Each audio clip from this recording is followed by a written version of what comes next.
I thought I knew what obsession looked like. I thought it was flowers every day, constant texts, showing up unannounced. The dramatic stuff you see in movies. I was wrong. Real obsession is quiet. It whispers. It convinces you that losing yourself is the same thing as finding love. For 3 years, I lived inside someone else's version of reality. He rewrote my memories, questioned my sanity, and made me doubt every instinct I'd trusted my entire life. He convinced me that his need to know where I was every second came from love. That his criticism of my friends meant he cared about my happiness. That his constant corrections of my thoughts and feelings were helping me become a better person. The scariest part wasn't the control. It was how grateful I became for it. You see, he didn't start by taking everything away. He started by giving me everything I thought I wanted. Attention that felt like worship. Promises that sounded like poetry. A future that looked perfect from the outside. But obsession disguised as love is still obsession. And manipulation wrapped in devotion is still manipulation. I know because I lived it. I breathed it. I almost died from it. The woman who walked into that relationship doesn't exist anymore. She was erased piece by piece, choice by choice, until only his version of her remained.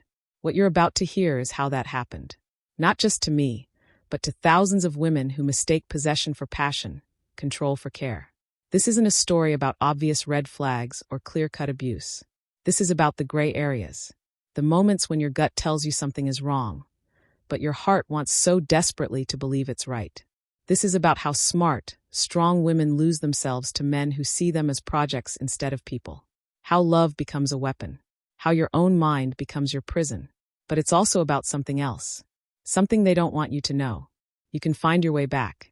So if you think you've heard it all, you haven't. Hit follow on your favorite platform and leave a comment. The next story might change your mind. Don't miss a single turn. Chapter 1. The Perfect Beginning. I met him on a Tuesday. I remember because I had just finished a presentation at work that went terribly. My boss had torn apart my research in front of the entire team. I felt small and stupid and completely defeated. That's when he appeared. Not literally appeared. We were both in line at the coffee shop across from my office building. But the timing felt magical. Like the universe had sent me exactly what I needed when I needed it most. He was behind me in line, and when I fumbled with my wallet, dropping quarters all over the floor, he helped me pick them up. Our hands touched when he handed me the last coin. He smiled and said, "Rough day?" Those 2 words changed everything. I should have wondered how he knew I was having a rough day. I should have questioned why a complete stranger was reading my emotional state so easily. But I didn't. I was grateful someone noticed. Someone cared enough to ask. The worst, I told him. My boss just humiliated me in front of everyone. "He's an idiot," he said without missing a beat. "Anyone can see you're brilliant." I laughed. Not because it was funny, but because I needed to hear those words so badly. "You don't even know me." "I know enough," he said. "I know you work hard. I know you care about doing things right. I know you're probably too hard on yourself." He was right about all of it. How did he know? What I understand now is that he didn't know anything about me. He was reading my vulnerability, my need for validation, my hunger for someone to see me as valuable when I felt worthless. Manipulators are experts at finding people in emotional distress.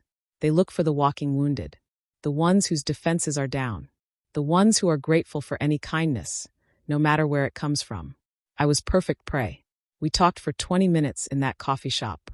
He listened to every word I said about my terrible boss, my stressful job, my feeling like I was failing at everything. He nodded in all the right places. He made sympathetic sounds. He told me I deserved better.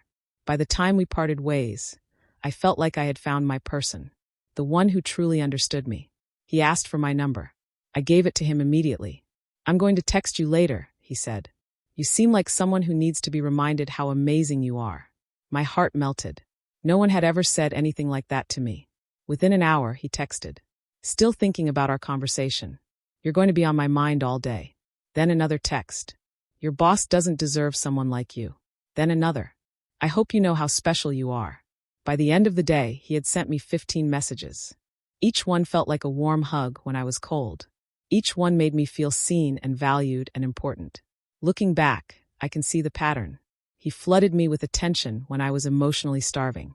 He provided exactly what I was missing in my life, at exactly the moment I needed it most. This is called love bombing. It's the first stage of psychological manipulation in relationships. Love bombing isn't about love. It's about creating dependency. It works by overwhelming someone with more attention, affection, and validation than they've ever received. The target becomes addicted to the feeling. They start to believe this person is the only one who truly sees their worth. The love bomber studies their target carefully. They identify insecurities, emotional wounds, and unmet needs. Then they present themselves as the perfect solution to every problem. When someone is starved for attention, love bombing feels like finally being fed. When someone feels invisible, love bombing feels like being seen. When someone doubts their worth, love bombing feels like proof they matter. But it's all calculated. Every compliment is strategic. Every gesture is designed to create emotional dependence. I didn't know any of this when David started texting me constantly. I thought I had found someone who adored me, someone who couldn't get enough of me, someone who thought I was the most fascinating person in the world. The next day, he sent flowers to my office. Not just any flowers. White roses with a note that said, "For someone who brightens every room she enters." My coworkers were impressed. My boss even commented on them. I felt special. I felt chosen. That evening, he called. We talked for 3 hours. He asked about my childhood, my dreams, my fears. He listened to everything with intense focus. He remembered every detail I shared. "I've never met anyone like you," he told me. "You're exactly what I've been looking for my entire life." We had known each other for 2 days. Normal relationships develop gradually. Trust builds over time. Intimacy grows slowly through shared experiences and proven reliability. Love develops through consistent care and mutual respect. Love bombing skips all of those steps. It rushes intimacy. It creates artificial closeness through intensity rather than time. It makes the target feel like they're in the most important relationship of their life within days or weeks of meeting. This serves a specific purpose. When someone becomes your entire source of validation overnight, you become terrified of losing them. You become willing to overlook red flags to keep the good feelings coming. By the end of our first week of knowing each other, David was texting me good morning and good night every day. He was sending me articles he thought I'd find interesting. He was asking my opinion on everything from his work projects to what he should have for lunch. He made me feel essential to his life. "I don't know how I functioned before I met you," he told me during one of our nightly phone calls. "You make everything better." I felt the same way. My days revolved around his messages. I checked my phone constantly, hoping for another text from him. When he didn't respond immediately, I worried I had said something wrong. I was becoming addicted to his approval. This is exactly what love bombing is designed to do. It creates an emotional dependency so strong that the target will do anything to maintain the connection. After 2 weeks, he suggested we make it official. "I know this is fast," he said, "but I've never been more certain of anything in my life. Will you be my girlfriend?" I said yes immediately. How could I not? He was everything I thought I wanted in a partner. Attentive, romantic, completely focused on me. I thought I was the luckiest woman alive. What I didn't realize was that the love bombing phase was just the setup. The real manipulation hadn't even started yet. That would come later, once he was sure I was hooked. Once he knew I would do anything to keep feeling the way he made me feel in those first few weeks. The perfect beginning was about to become the perfect trap. But first, I had to fall completely under his spell. And I did. Chapter 2. Cracks in the mirror. I woke up on Monday with a strange hollow feeling. The flowers were gone from my desk. His last text had arrived hours ago, but now my phone sat silent. I waited, half expecting a flood of messages the moment my eyes opened. When nothing came, I felt the first flicker of something unfamiliar, unease. By mid-morning, I couldn't concentrate on work. Every time my phone buzzed, my heart leapt. But it only ever buzzed with policy updates or meeting reminders. Not David. At lunch, I texted him. "Thinking about you." The reply came 2 hours later. "Busy day. Sorry. How are you?" My chest tightened. In the first week, he would have answered within minutes, with enthusiasm. Now his tone felt flat, almost distracted. I swallowed hard and forced myself to type. "I'm okay. Just missing our talks." He read it and didn't respond for the rest of the afternoon. My mind spun through every possible mistake I might have made. Did I sound needy? Clingy? He had called me his therapy angel. What if I'd overstepped? That evening, he finally texted, "Let's talk tomorrow." I exhaled an enormous breath. Relief washed over me, but it came with a new knot of anxiety. I needed approval to feel calm. I needed to know he still cared. This was the next stage of manipulation. Intermittent reinforcement. He was making his attention unpredictable. When I received affection, it felt like a rare prize. My brain started craving those scarce moments of warmth more intensely. By Wednesday, I would do anything for a text. I skipped lunch to reply faster. I stayed late at work so I could text him from my desk when the building emptied. I began to plan my day around him, twisting my schedule to maximize our interactions. I didn't notice how much I'd changed. My friends did. "Are you okay?" My roommate, Mia, asked one night as we cooked dinner. I barely recognized myself, dancing around the kitchen, humming a tune he'd shared. Over caramelizing onions, I realized I'd spent the whole day composing cute replies for him. "I'm great," I said, and panicked when I saw the doubt in her eyes. "You don't sound great." I laughed it off. "I have a crush." She nodded but stayed quiet. She'd seen relationships before. Good ones. She'd seen how balance looked. Balance didn't feel possible anymore. I was tethered to his moods, to the ping of each notification. My world had shrunk to his availability. Thursday night, our call lasted 1 hour. But halfway through, he grew quiet. I kept explaining my day, my research progress, my upcoming presentation, a funny thing my boss said, but he barely reacted. He tapped keys on his keyboard. He sighed. He glanced away. Finally, he said, "I can't focus when you talk so much." My heart stopped. "I'm sorry," I whispered. "I just wanted to share." He closed his eyes. "I know, but sometimes I need space." He said it kindly, almost gently, but it felt like a dismissal. My chest ached as if someone had punched me. He watched me curl inward. He saw me shrink. He knew this reaction would make me apologize more. He was teaching me to tread carefully to gauge my words. He was training me. I apologized 3 times before the call ended. Each "I'm sorry" sounded smaller than the one before it. By the time I hung up, I felt foolish. I promised myself I'd be more considerate next time. I'd speak less, text less, become easier to handle. He had signaled the boundary. I would shape myself to fit inside it. Friday afternoon, he sent a single message. "Can you meet for coffee tomorrow?" I felt dizzy with gratitude. I texted back immediately. "Yes, anytime." He chose noon at the same coffee shop where we met. I smiled at the symmetry.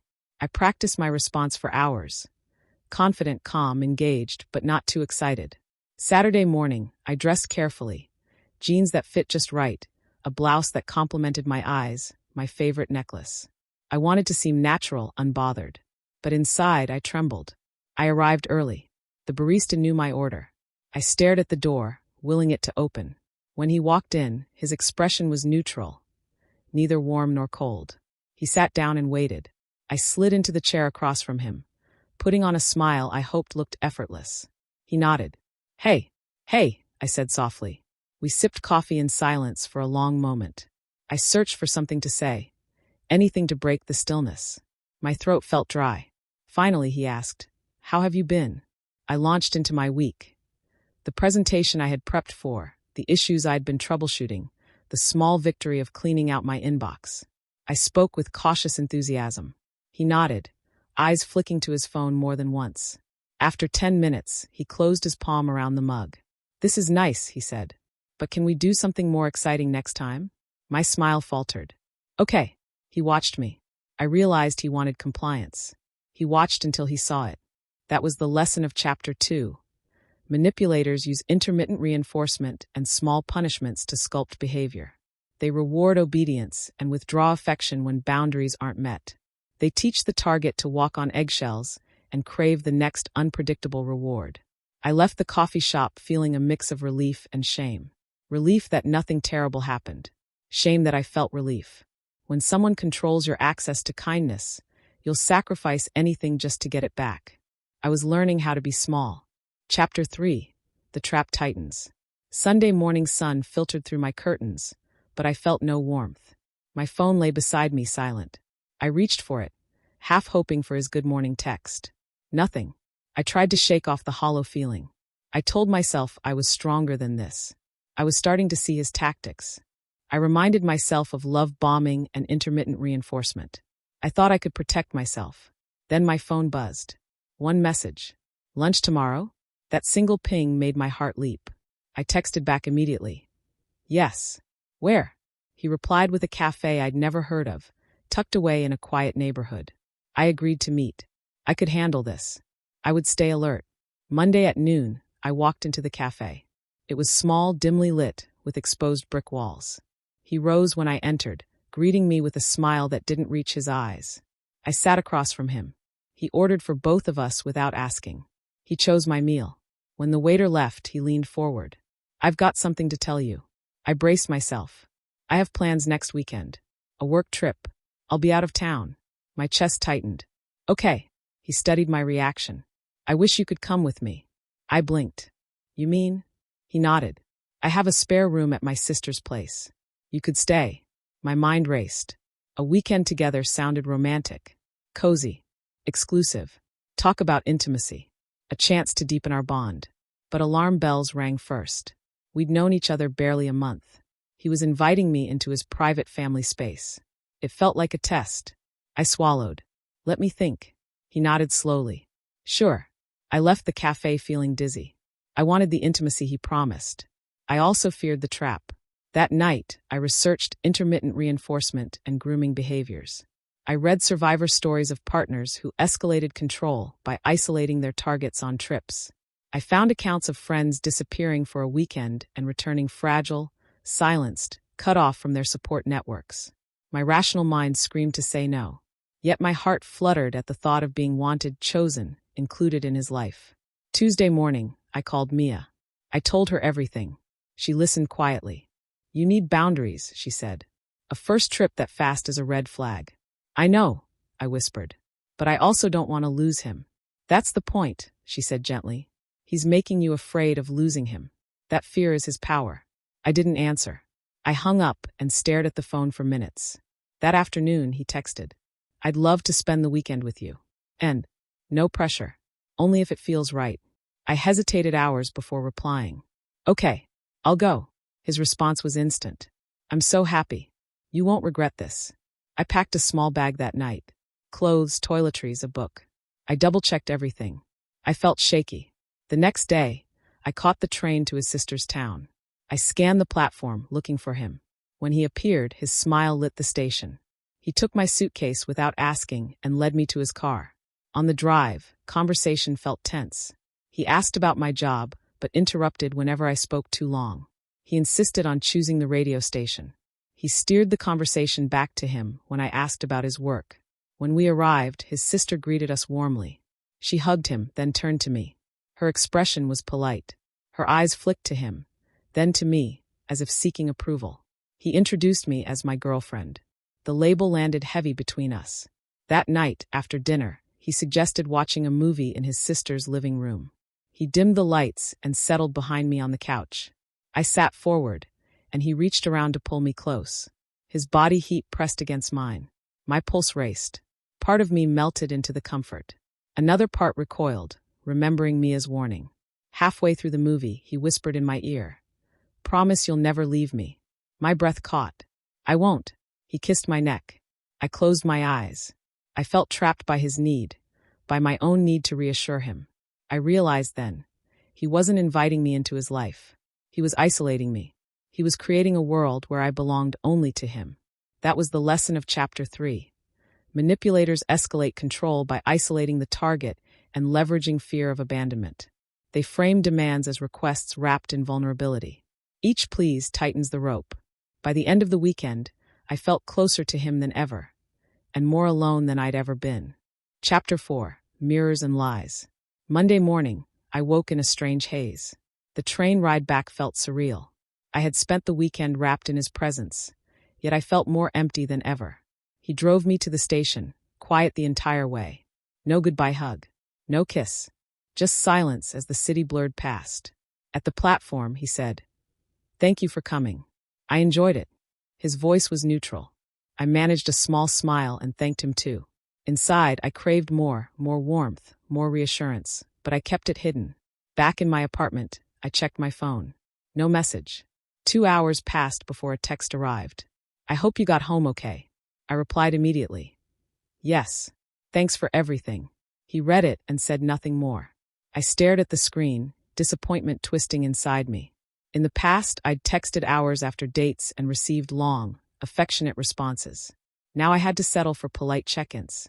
This was the beginning of the devaluation phase.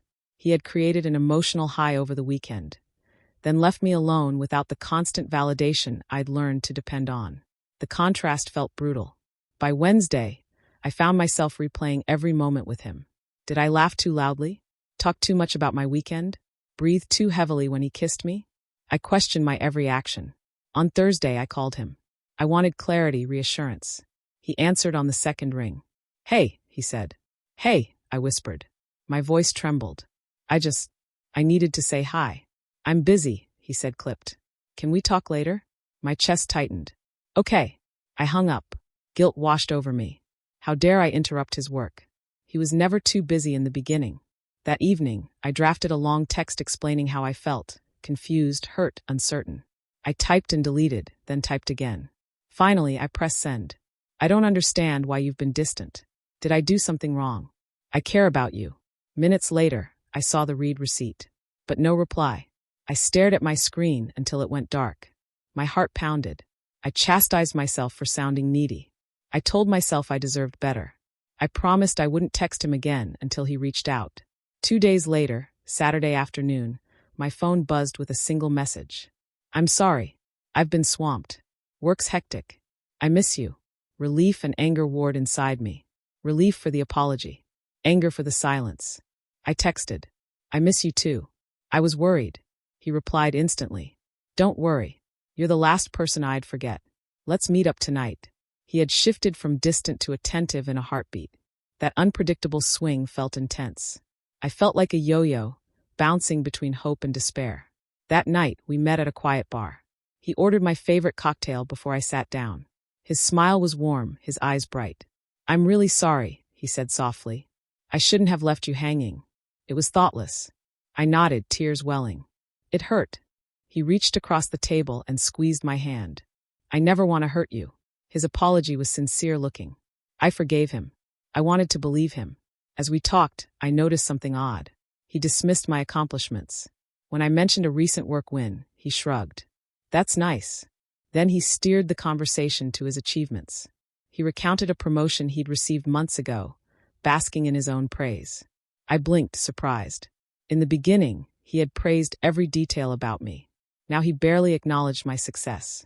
After our drinks, he walked me home. At my door, he said, I've been thinking. You need to focus less on your work and more on us. I frowned. Why? Because this relationship deserves your attention, he said firmly. I need you present. His words stung. I loved my work. I needed my career. But he made me feel like choosing my job over our relationship was a betrayal. I nodded. Okay. He kissed me and left. I watched him walk away, feeling torn. I loved him. I needed him. But I also knew he was rewriting the terms of my life. That was the lesson of Chapter 4. Manipulators devalue achievements and redirect priorities to serve their need for control. They trivialize successes that aren't about them and demand the target prioritize the relationship above all else. I went inside, closed the door softly, and sat on the floor. I realized I had begun to mirror his moods, reshape my ambitions, and shrink my world to fit his demands. The trap had tightened. I was becoming someone he could control. Chapter 5. The Silent Squeeze. Sunday afternoon, I settled onto my couch with a book, but my mind raced. I'd spent the morning catching up on emails and organizing my week. My phone remained silent. No check-ins. No sweet messages. I told myself I was done needing him. I focused on work tasks, drafting reports, scheduling meetings, brainstorming ideas. My phone buzzed once, a generic group chat message. Not from him. At 3 p.m., I texted. How's your day going? He replied an hour later. Busy. We'll talk tonight. I nodded at my phone, as if he could see me. I shoved aside my disappointment and threw myself into editing a project proposal. Minutes later, I realized I hadn't felt this calm in weeks. He called at 9 p.m. I answered immediately. Hey. His voice was warm, but clipped. I've been thinking about us. I held my breath. When's the last time you came over to my place? He asked. I blinked. We just spent the weekend together. I mean without my sister here. My chest tightened. I don't know. It's been a while. He sighed. I miss being alone with you. I felt a spark, relief mixed with unease. Okay. When do you want me? He set a date for Friday night. I agreed. We fell into planning mode. I felt excitement building, anticipation of his undivided attention. Wednesday, he texted. Can't wait. I smiled. I was looking forward to feeling together again. Friday arrived. I dressed in a simple black dress and applied light makeup. I rehearsed casual confidence in the mirror. He greeted me with a lingering hug at the door. He closed it behind me and led me to the living room, lights dimmed. Soft music played. Wine glasses sat on the coffee table. He poured for both of us. He lifted his glass. To us. I clinked glasses, the sound echoing. I breathed in the moment. Warmth, softness, connection. We talked and laughed for the first hour. He asked about my family, my childhood memories. He remembered details I'd nearly forgotten. I felt seen again. Then he grew quiet. He folded his hands. I need you to help me with something. I watched him. My heart thudded. He pulled out his laptop. I'm working on a presentation. I want your feedback. I leaned forward. He opened a folder. Read this. It was his bio. An elaborate profile highlighting his successes, framed to make him look indispensable to his company. He asked, Does this sound too boastful? I hesitated. It's a lot. He looked at me expectantly. Tell me what to change. He handed me the laptop. I rephrased sentences, toned down adjectives, softened the bragging. He nodded, absorbed every suggestion. After an hour, he closed the laptop. Thanks. You're brilliant. I smiled. I felt useful again. He valued my opinion. Then he stood. Come here. I walked into his arms. He held me close. I need you, he whispered, voice soft. I can't do this without you. His arms felt like home. I melted into him. But I realized he didn't ask for emotional support. He asked me to rewrite his image. He made my self-worth tied to fixing him, praising him, propping him up. He trained me to become his mirror, reflecting his greatness back at him. Each compliment, each word of praise reinforced my value in his eyes. That was the lesson of Chapter 5. Manipulators enlist targets as accomplices, shifting roles so the target becomes the caretaker of their ego. They extract praise and validation, then meet it back as emotional currency. When I left his apartment that night, I felt powerful, like I'd contributed to something meaningful. I also felt depleted, like I'd handed over a piece of myself. As I walked home, I realized how completely I'd learned to serve his needs. I didn't notice when I stopped serving mine. Chapter 6. Questioning Reality. Monday morning, I woke to uncertainty. The patterns were clear now. Love bombing, reinforcement, devaluation, recruitment. Yet each phase felt fresh, disorienting. I scrolled through my messages with him. Some days he was warm and tender. Other days he vanished. When he returned, he acted as if nothing had happened. That inconsistency left me doubting my own perceptions. That afternoon he called. His tone was casual. Can you drop by tonight? I need to talk. I agreed. In the evening, I found him pacing in his living room. His face looked tense. Tell me about last weekend, he said abruptly. I blinked. Last weekend. He sighed. When we went away. I lifted my hand to my temple. You mean the trip with your sister? He shook his head. No, the trip you took without me. My heart froze. I didn't go anywhere without you. He frowned. Yes, you did. You went to visit your friend, Mia. My chest tightened. I did not. He glared. Yes, you did. I saw your photo online. You were at a cafe with her. I sat down. That wasn't me. He stared. How can you deny it? I pulled up my gallery. See, that weekend I was with you.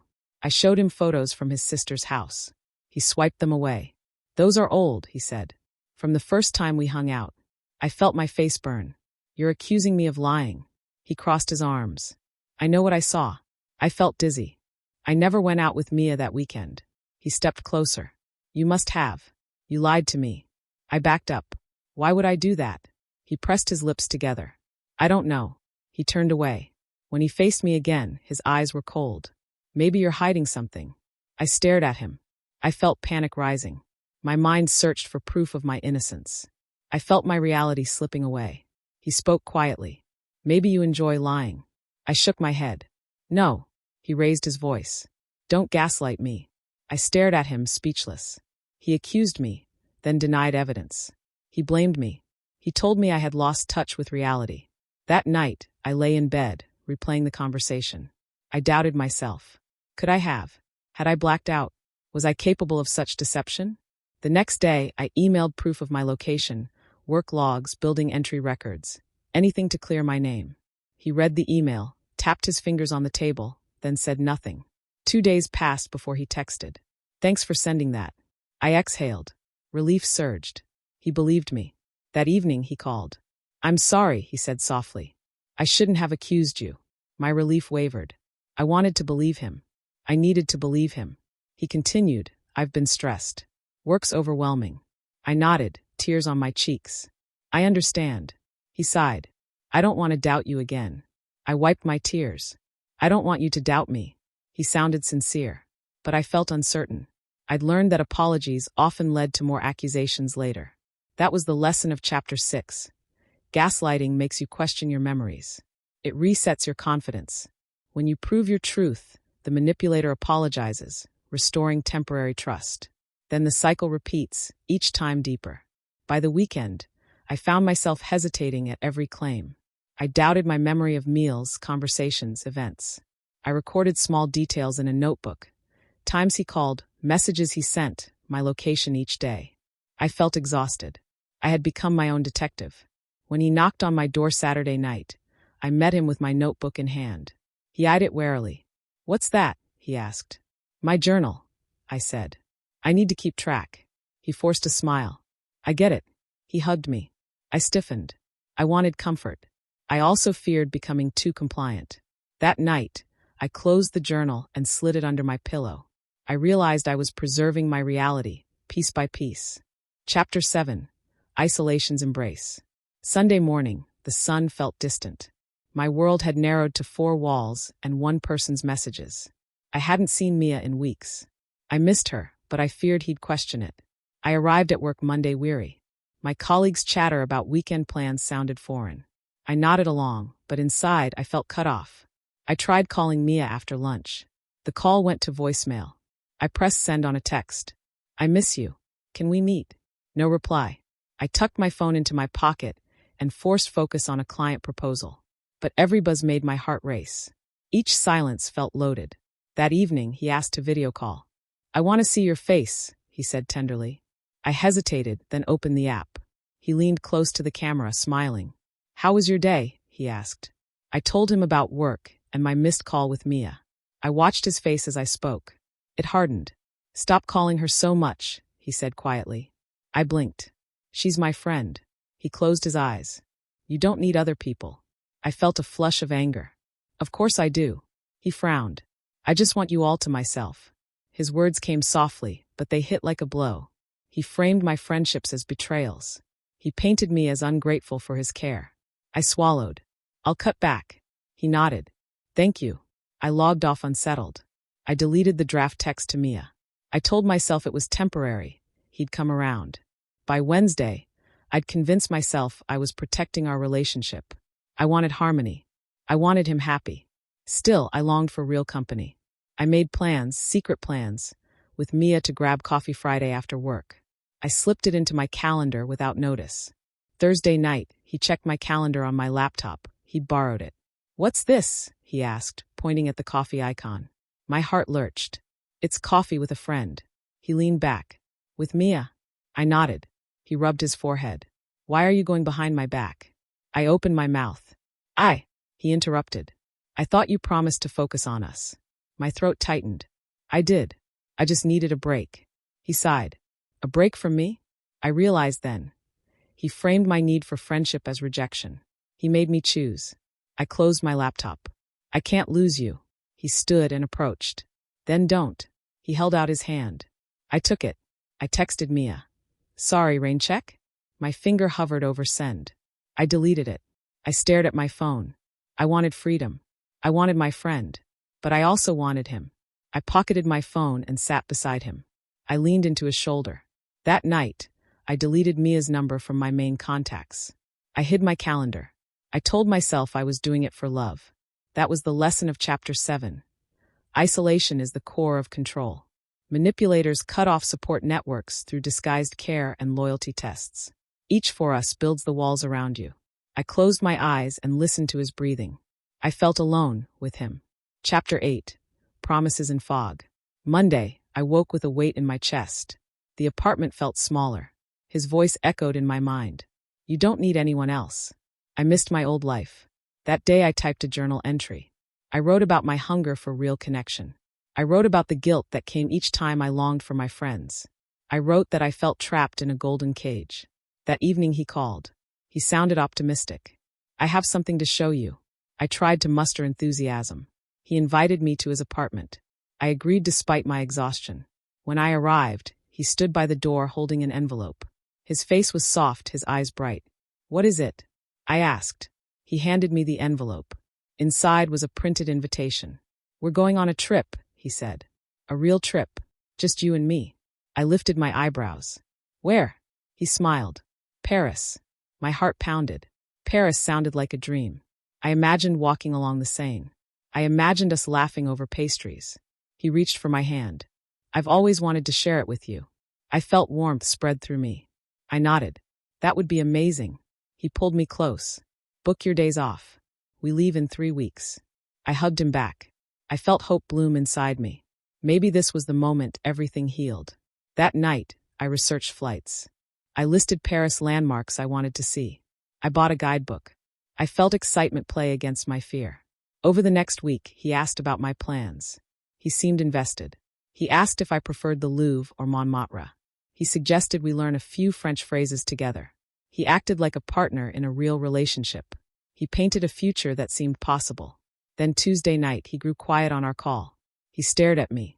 I need to talk about something serious. My chest tightened. Okay. He took a deep breath. My sister's moving in. I blinked. When? This month. My heart sank. But Paris. He held up a hand. We'll still go. But she needs help settling in. I can't leave her alone right now. I swallowed. I understand. He smiled sadly. I promise we'll go soon. I promise you're still my priority. His words soothed me. I wanted to believe him. But I remembered Mia's warning. Teaser promises keep you hanging. They promise escape but never deliver. That night, I lay awake thinking about Paris. I questioned whether he would follow through. I felt hope flicker and fade. Over the next days, he dropped the subject. Work deadlines happened. His sister needed support. Plans for Paris melted into vague pledges. Each time I mentioned the trip, he said, let's plan it soon. Each time I tried to set a date, he had an excuse. I tried to press him. He grew irritated. Why do you doubt me? I backed off. I told myself he was busy. I told myself the trip was real. That was the lesson of Chapter 8. Future faking lures the target with grand promises that never materialize. It creates a sense of hope that keeps the target invested in a relationship that deprives them in the present. 3 weeks later, I sat on the couch alone. My guidebook remained unopened. My calendar stayed blank. He texted me a photo of a croissant and a caption. Wish you were here. My heart ached. I longed for Paris. I longed for us. I wondered if I would ever escape the fog he created. Chapter 9. Crumbling Walls. Tuesday morning, I woke to my phone buzzing. A work email notification. No message from him. My chest tightened, but I ignored it and got ready for the day. At lunch, I scrolled through my contacts. I stared at Mia's name, still saved, still available. A spark of defiance flared inside me. I opened her number and pressed call. It rang once, twice, then she answered.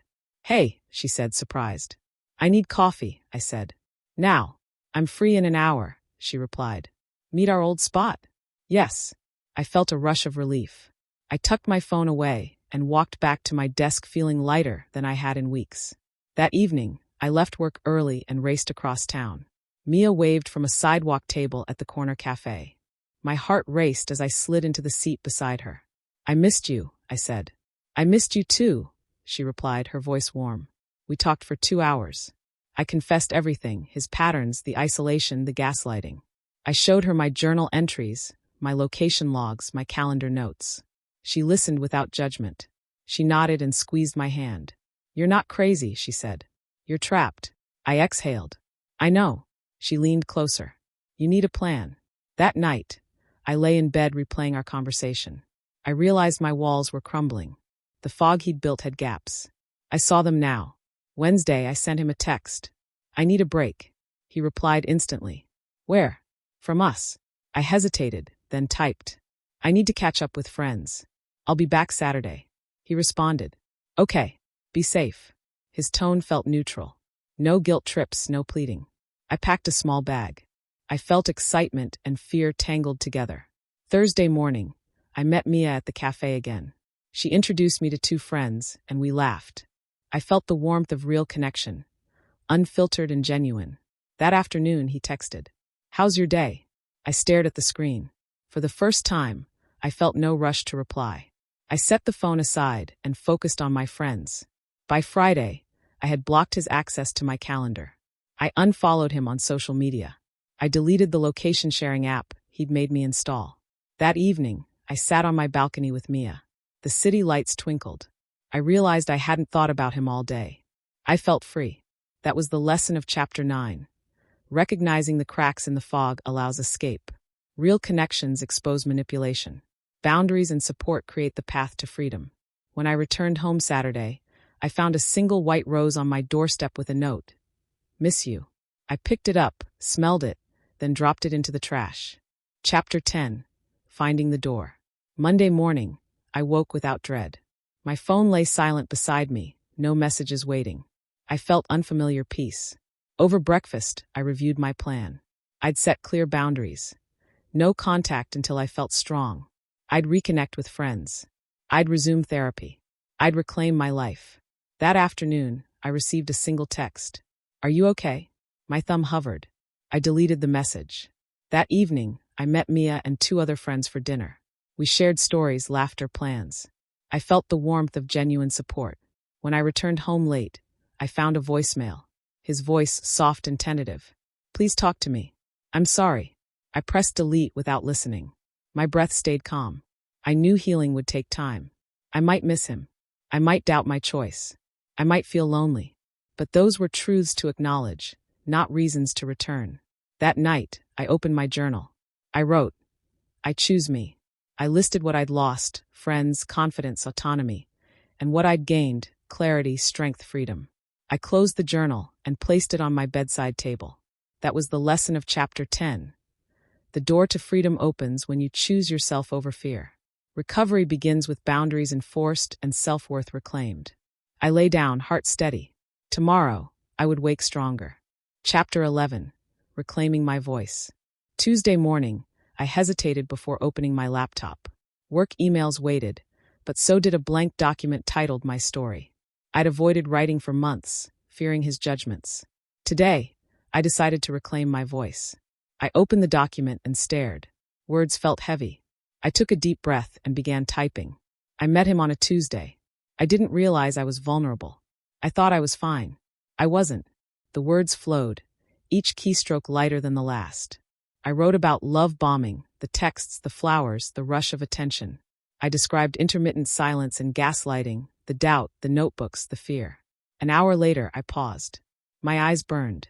I reread my draft. The pages held my pain, my confusion, my resilience. Tears stung as I realized how far I'd come. I saved the draft and closed the laptop. That afternoon, I called my therapist. We scheduled a session for Friday. I felt proud. I was taking steps, no longer passive. I was the author of my narrative again. Wednesday evening, I joined a support group meeting online. 12 women shared stories of manipulation and recovery. I listened, then spoke my truth for the first time aloud. I lost myself. I'm finding her again. They nodded. They understood. Their acknowledgement felt like a balm. Thursday morning, I woke early and ran. My legs felt strong. My mind, for the first time in months, felt clear. I mapped out my week. Work projects, writing sessions, therapy, social dinners. I realized I was living for me again. That evening, he texted. "I saw your article online. You wrote about us." My heart fluttered. Fear and defiance warred inside me. I considered deleting his message. Then I typed back, "Yes, it's my story. I hope it helps others." I hit send and felt a surge of power. That was the lesson of Chapter 11. Reclaiming your voice transforms victimhood into agency. Writing heals, support empowers, boundaries solidify. Friday night, I sat in my therapist's office. I read my draft aloud. My voice was steady. Each word affirmed my reality. Each sentence reclaimed my power. When I finished, my therapist nodded. "You're doing the work," she said. "Keep going." I left her office feeling lighter. The path ahead was still rocky, but I was walking it on my own terms. Chapter 12. Rebuilding Connections. Saturday morning, sunlight poured through my window as I prepared to meet Mia. It felt strange to plan my weekend without anxiety. I packed a picnic basket with fruit, sandwiches, and sparkling water, and headed to the park where we used to spend lazy afternoons. Mia greeted me with a hug that felt like home. We spread a blanket beneath a large oak tree and settled in. "I miss this," I said, slicing strawberries. "Me too," she replied, smiling. We talked about everything: work wins, family updates, future trips. I realized how much I'd missed genuine conversation. I felt my laughter return, light and unforced. After lunch, Mia introduced me to two new friends. We chatted about books and movies and life. I felt included, valued, and free to speak my mind without fear. That afternoon, I sent a group text. "Hey, I'd love to host a dinner next week at my place. Who's in?" Responses flooded back. "Count me in. Can't wait. Your lasagna?" I felt a surge of excitement planning the menu and guest list. My world was expanding again. Sunday, I visited my therapist for a check-in. We reviewed my journal entries and strategies. I shared the picnic with Mia and the dinner plan. My therapist nodded approvingly. "You're reconnecting," she said. "Keep nurturing these bonds." Monday morning, I arrived at work refreshed. I shared project ideas confidently. My colleagues noticed the change. My boss complimented my presentation, and I accepted the praise without hesitation. That evening, he texted, "I miss you." My heart fluttered for a moment. Then I remembered. I no longer needed his validation. I replied, "I'm busy rebuilding my life. I wish you well." I hit send and closed the app. That was the lesson of Chapter 12. Rebuilding connections with supportive people strengthens resilience. Community and self-care pave the path forward. I lay in bed that night feeling peaceful. I was surrounded by friends, guided by therapy, and anchored in self-worth. The future stretched wide before me, and this time, I would walk my own path. Chapter 13. Strengthen Boundaries. Wednesday morning, I woke to the soft glow of dawn. I reached for my journal and wrote, "Today, I honor my boundaries." I closed it and prepared for the day ahead. At work, I blocked notifications from him on my phone. I set my status to Do Not Disturb during focused hours. Colleagues noticed my productivity spike. That evening, I attended a virtual workshop on assertive communication. I learned scripts for saying no without guilt and phrases to express needs clearly. I practiced in the chat. "I appreciate the invitation, but I can't attend. I'm focusing on my priorities right now." Thursday, he texted, "Can we talk?" I paused, then replied, "I need space. I'll reach out when I'm ready." I sent the message and exhaled. No second guessing. No apologizing. That night, I shared my decision with my therapist. She praised my clarity and encouraged me to maintain firm boundaries. Friday, I hosted the dinner with friends. Laughter and conversation filled my apartment. I felt present and empowered as I guided the evening. Late that night, my phone buzzed. I glanced at his name and ignored it. I left my phone face down and returned to the living room. That was the lesson of Chapter 13. Boundaries are acts of self-respect. Enforcing them creates safety and affirms autonomy. I went to bed feeling strong. My life revolved around my values, not his demands. My voice rang clear in every decision I made. Chapter 14. The Chains I Couldn't See. Monday morning, I sat at my kitchen table with a cup of tea. The steam curled in front of me, but my mind drifted back to the quiet power he held over me. How had I stayed so long? I opened my journal and revisited an entry from Chapter 6, the one where he accused me of lying. I read my terrified words. Did I lose my mind? Now I recognize the answer. Trauma bonds form when abuse and intermittent affection cycle together. The extreme highs of love bombing, followed by the crushing lows of devaluation, create a chemical cocktail in the brain. Dopamine surges from attention, then cortisol floods from stress. This cycle hooks the target, making them desperate to regain the high and avoid the pain. I sipped my tea and wrote. He gave me glimpses of euphoria, only to snatch them away. That afternoon, I researched trauma bonding. I read that these bonds often feel stronger than genuine love because the brain learns to cling to any affection, no matter how conditional. The target develops tunnel vision. Fix the relationship, restore the good, avoid the bad. I felt a flash of gratitude for my journal. I could see the patterns now, rather than being trapped inside them. Tuesday, I attended my therapy session. I described the chemical grip of his affection. My therapist nodded. Trauma bonds feel like love because they mimic attachment, she explained. The unpredictability makes them more addictive than stable affection. She encouraged me to practice self-care rituals that didn't depend on him. Morning runs, cooking healthy meals, daily journaling prompts focused on gratitude and achievements. That evening, I laced up my running shoes and stepped outside into the twilight. My legs carried me forward, away from his memory, toward my future. That was the lesson of Chapter 14. Trauma bonds disguise control as love, weaving fear and desire into chains. Recognizing the chemical cycle frees the mind to break the bond. Chapter 15. Hindsight's clarity. Wednesday morning, I felt restless. I opened my calendar and scheduled reflection time for that evening, a deliberate pause to review key moments. That night, I sat with my journal and mapped a timeline. Day 1. Love bombing begins. Week 2. First signs of intermittent withdrawal. Week 4. Trip isolation and please don't leave me. Week 6. Gaslighting accusation. Week 8. Isolation from friends. Week 10. Future faking promises collapse. I revisited each entry, noting my emotional state and his tactics. Patterns emerged like footprints on sand. I wrote, he groomed me with praise, then punished me with silence. He wielded uncertainty as a weapon. In hindsight, the red flags shone bright. I recognized triangulation when he praised me in public, then belittled me in private. I saw the slow erosion of my confidence. Each criticism, an attempt to weaken my self-trust. That evening, I texted 2 close friends. Can we talk tomorrow? I need to share what I've learned. They both replied with unwavering support. That was the lesson of Chapter 15.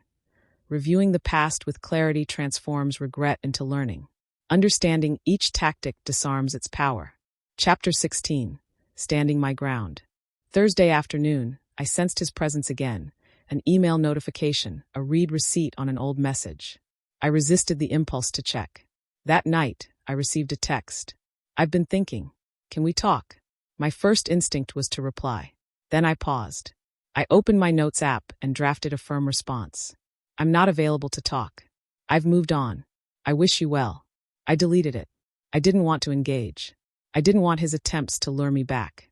3 hours later, he tried again. A voicemail apologizing, begging to explain. I deleted it without listening. I felt a pang of guilt. Part of me worried I was being too harsh. But I reminded myself, boundaries protect recovery. That weekend, he sent flowers with a note. Forgive me. I threw them away.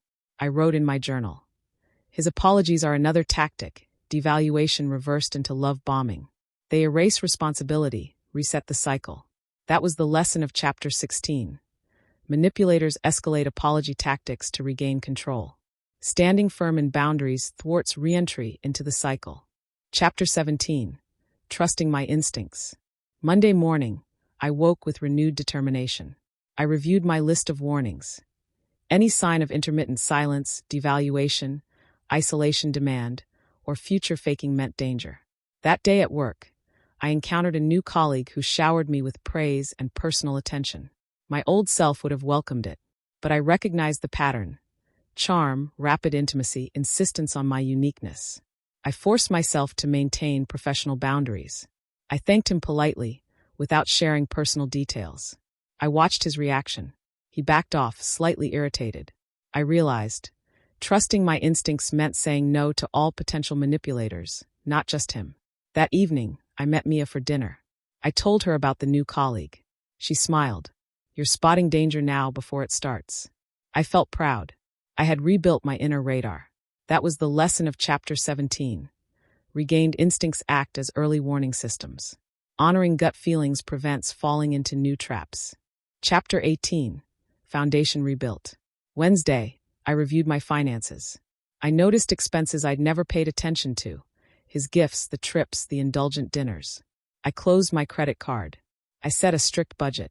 I opened a savings account labeled Freedom Fund. Thursday night, I reorganized my apartment. I donated clothes that reminded me of him. I rearranged furniture, creating a fresh layout. I added houseplants and a new rug, symbols of growth and renewal. That weekend, I enrolled in a pottery class. I shaped clay with my hands, focusing on creating something from scratch. Each piece felt like reclaiming a part of myself. I wrote in my journal, I am building my life with my own hands and choices. That was the lesson of Chapter 18. Rebuilding tangible foundations, financial independence, personal space, creative pursuits, cements recovery. Chapter 19. My story as a beacon. Monday morning, I published an article on my favorite platform. I titled it, When Love Feels Like Chains, My Escape from Manipulation. In it, I shared key lessons and signs. By afternoon, comments appeared. Women thanking me, sharing their stories. Some asked for advice. I replied, offering resources and support group links. That evening, I hosted a live stream with a psychologist. We discussed manipulation tactics and recovery strategies. Hundreds tuned in. I felt purposeful. My pain had become a beacon for others. That was the lesson of Chapter 19. Sharing your story transforms personal healing into collective empowerment. Chapter 20. Moving forward with strength. Friday morning, I stepped onto a small stage at a local women's conference. My pulse raced as I looked at the crowd. I inhaled and began. I once mistook obsession for devotion. I lost myself. Then I found myself again. I spoke for 20 minutes about love bombing, gaslighting, and the road to recovery. I ended with, You deserve relationships that honor your worth, not trap it.